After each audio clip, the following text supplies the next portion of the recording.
chocolate chess pie has to be one of the, if not the easiest pies to make. But best of all, it's delicious. It's like eating a brownie in a pie.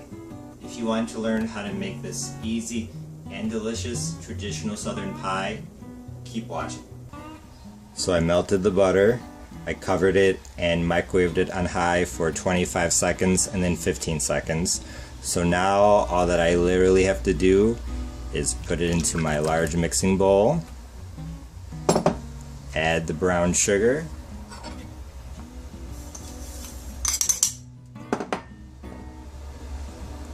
the cocoa powder, add the nuts,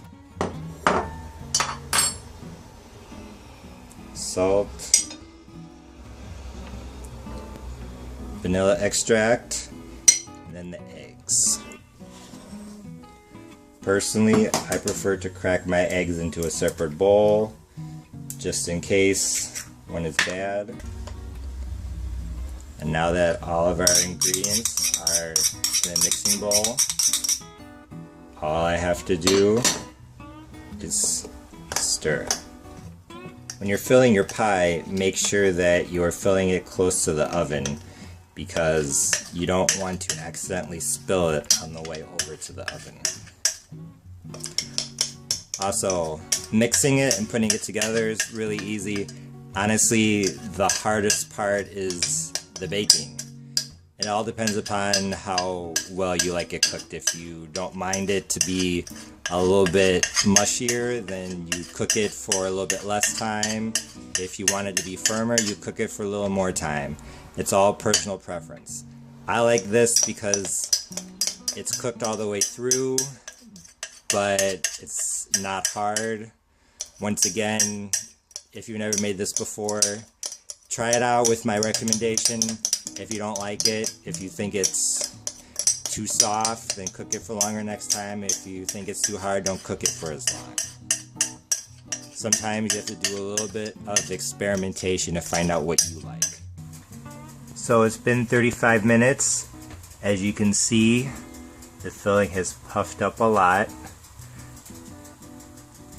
It wasn't at 350, but at the 35-minute mark, I turned down the oven to 325, but I did not take the pie out of the oven.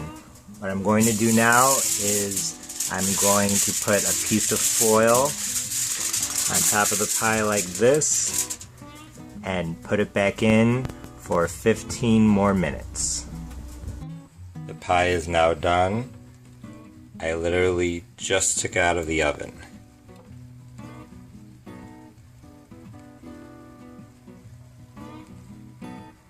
Now I'm going to let it cool before slicing.